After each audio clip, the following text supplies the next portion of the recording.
حدثنا عبد الله بن يوسف قال أخبرنا مالك عن هشام بن عروة عن أبيه عن عائشة أم المؤمنين رضي الله عنها أن الحارث بن هشام رضي الله عنه سأل رسول الله صلى الله عليه وسلم فقال يا رسول الله كيف يأتيك الوحي؟ فقال رسول الله صلى الله عليه وسلم أحيانا يأتيني مثل صلصلة الجرس وهو أشده على فيفصم عني وقد وعيت عنه ما قال، وأحيانا يتمثل لي الملك رجلا فيكلمني فأعم يقول.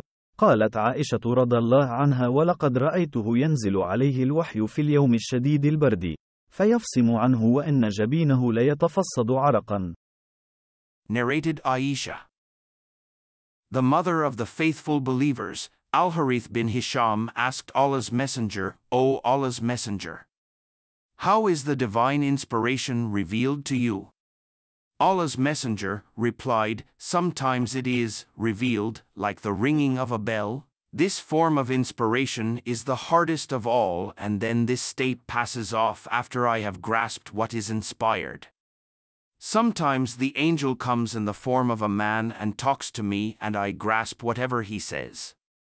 Aisha added, verily I saw the Prophet being inspired divinely on a very cold day and noticed the sweat dropping from his forehead as the inspiration was over.